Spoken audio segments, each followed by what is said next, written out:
देखा काव्य नाटका जै निर्धारिता सकौतुका त्याची ऋणझुणती क्षुद्र घंटिका अर्थध्वनी. या ओवीच्या विश्लेषणाकडे जायच्या आधी कथा पाहू. सत्ययुगात सर्वांच्या वाटेला सुख असल्याने कोणत्याही मनोरंजनाची आवश्यकता नव्हती. मात्र सतयुग संपताना आणि त्रेतायुग सुरू व्हायच्या वेळी लोक लोभ, ईर्ष्या, क्रोध यांच्या आहारी गेले होते. त्यांचं जीवन दुःखानं व्यापलं होतं. त्यावेळी सगळ्या देवदानवांनी मिळून ब्रह्मदेवाला साकडं घातलं की सर्व विश्वातल्या लोकांचं मनोरंजन होईल, त्यांना आनंद मिळेल आणि क्षणिक का होईना दुःखाचा विसर पडेल यासाठी काहीतरी मनोरंजनाची सोय करा. मात्र ती सोय पाहताही येईल आणि ऐकताही येईल अशी हवी. त्यावेळी ब्रह्मदेवानं ऋग्वेदातून पाठ्य, सामवेदातून संगीत, यजुर्वेदातून अभिनय आणि अथर्ववेदातून वेगवेगळे रस घेऊन नाटकाची निर्मिती केली.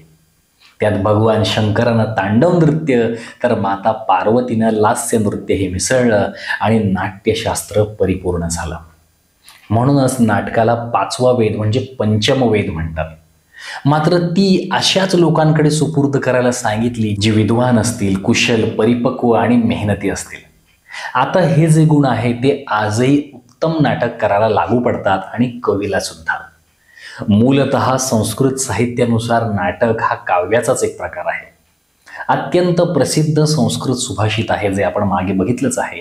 काव्येषु नाटकम रम्यम, म्हणजे साऱ्या काव्यांमध्ये नाटक सर्वाधिक रमणीय आहे. यावरून तरी नाटक हा काव्याचाच एक आविष्कार होता हे कळतं. म्हणजे निदान प्राचीन काळातल्या प्रचलित नियमांनुसार तरी. त्यावेळेच्या नाटककारांना नाटककार न म्हणता कवी किंवा महाकवी म्हणतात. आज आपण काव्य आणि नाटक स्वतंत्र आविष्कार मानतो. भारतीय साहित्यशास्त्रात काव्याचे श्रव्य आणि दृश्य अशी दोन रूपं सांगितली आहेत. यातील श्राव्य म्हणजे केवळ कानांनी ऐकता येईल असं काव्य आणि दृश्य काव्य म्हणजे डोळ्यांनी पाहताही येतं आणि कानांनी ऐकता येतं. यात अर्थातच नाटकाचा अंतर्भाव होतो. आपण एखादं नाटक पाहिलं असेल तर कमेंटमध्ये त्याचं नाव लिहून आम्हाला ते सांगा. नाटकाची महत्ता सांगताना भरत मुनी आपल्या नाट्यशास्त्र या ग्रंथात म्हणतात, न तज्ज्ञानम न तच्छिल्पम न सा विद्या न सा कला न स योगो न तत्कर्मम नाट्येस्मिन यन्न दृश्यते. म्हणजे असं कोणतंही ज्ञान, शिल्प, विद्या, योग किंवा कर्म नाही ज्याचा समावेश नाटकात होत नाही. एकूणात काय तर नाटक सर्वसमावेशक आहे. म्हणूनच त्याचा उल्लेख पंचमवेद म्हणून केला जात असेल. मात्र नाट्यशास्त्र केवळ नाटकापुरतं मर्यादित नाही, तर तो भारतीय नाट्य आणि काव्यशास्त्राचा आदिग्रंथ आहे. त्यात नाट्यशास्त्र, संगीतशास्त्र, छंदशास्त्र, अलंकार, रस अशा अनेक घटकांचा सांगोपांग विश्लेषण केलं गेलं आहे. नाटकात नाटकीयता आणि भावनात्मकता अशा दोन्ही घटकांना अत्यंत महत्त्व असतं.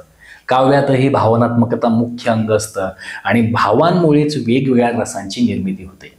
त्यामुळे प्राचीन काळाच्या साहित्याचा अभ्यास करताना काव्य आणि नाटक दोघांचाही समान पद्धतीने विचार करावा लागतो. नाटक आणि काव्य हे साहित्याचे अगदी प्राचीन प्रकार आहेत आणि दोघेही श्रेष्ठ मानले जातात. कादंबरीसारखा साहित्य प्रकार हा तसा तुलनेने अलीकडचा.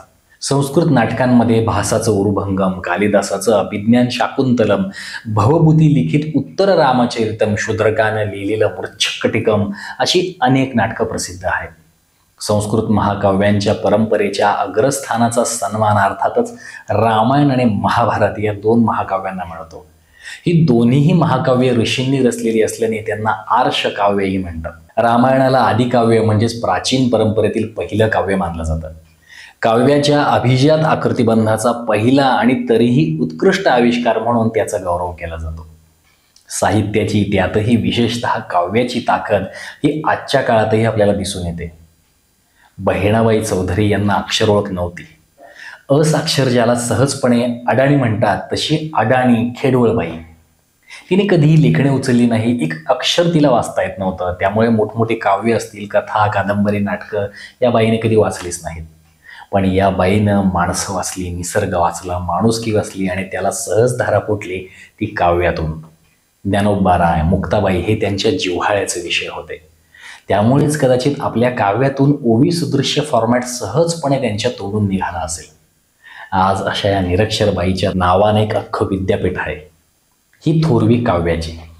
माऊली ज्या अर्थी या 6व्या ओवीतून काव्य आणि नाटकांविषयी बोलत आहे त्यानुसार माऊलींचा काव्याचा अभ्यास तर साहजिकच असणार, मात्र नाटकांचाही त्यांनी अभ्यास केलेला असावा किंवा त्यांना संस्कृतातील काही नाटकांचा निदान परिचय असल्याची शक्यता नाकारता येत नाही. त्याशिवाय ते नाटकाबद्दल बोलणारच नाहीत, कारण नाटकांचं रसग्रहण करणं, त्यातले गुणविशेष ओळखणं इलागाबाळाचं काम नाही, त्यासाठी विद्वानच हवा. संस्कृत नाटक आणि संस्कृत काव्य हे व्याकरण, भाषाशास्त्र, कलाशास्त्र, तत्त्वज्ञान, छंदशास्त्र यांनाही स्पर्श करतात आणि त्याच वेळी मानवी मनाचीही उकल करायचा प्रयत्न करतात. म्हणूनच मानवी मनाला स्पर्श करणारे आणि दीर्घकाळ मनात रुंजी घालणारे हे साहित्य प्रकार मानले जातात. असे हे मुळातच भावनांनी भरलेले रसपूर्ण साहित्य प्रकार आपल्याला भावतात आणि मग आपल्या मुखातून आपोआप त्यांच्याबद्दल कौतुकाचे शब्द उमटतात. माऊली अशी कल्पना करत आहेत की हे श्रेष्ठ साहित्य प्रकार म्हणजेच ही वेगवेगळी नाटकं आणि वेगवेगळी काव्य जणू लहान लहान घंटिका आहेत. त्या लहान लहान घंटिकेतून एक रुणझुण असा नाद निर्माण होतोय. आपल्या रोजच्या जगण्यात आपण पाहतो, एखाद्या बाळाच्या पायात वाळा असतो आणि त्यात अगदी छोटे छोटे घुंगरू असतात. ते बाळ चालायला लागलं की छान छुन छुन छुन छुन असा आवाज होतो.